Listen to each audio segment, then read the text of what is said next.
Il y a trois types de belles-mères qu'il faut parfois reconnaître, avec lesquelles il faut mettre une certaine distance et à qui il vaut mieux éviter de raconter tout ce qui se passe dans ton foyer.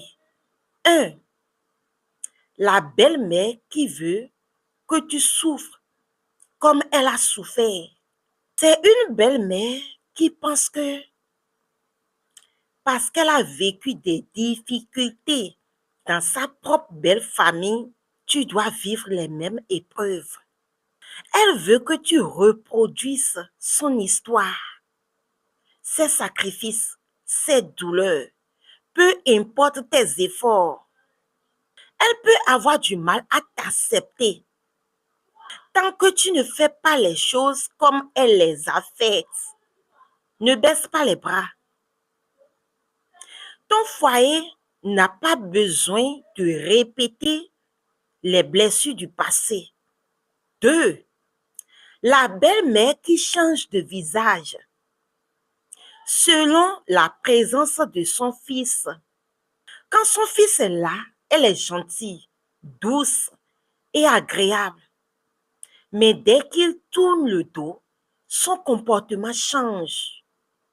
Et tu peux subir des paroles et des attitudes blessantes. Et la plus difficile est lorsque tu en parles à ton mari, il peut avoir du mal à te croire parce qu'il ne voit qu'une autre facette d'elle. 3. La belle-mère qui refuse la communication directe.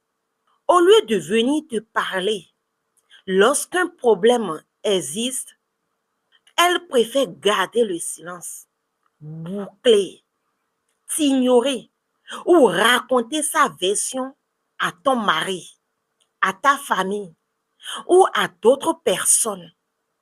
Elle cherche parfois à gagner le soutien de ton entourage plutôt qu'à régler le problème avec toi.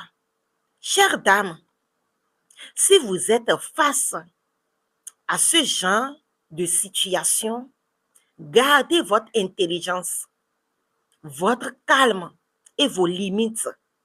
Apprenez à gérer les relations sans laisser quelqu'un détruire votre paix dans votre foyer. À bon entendeur, salut. Si tu es dans un couple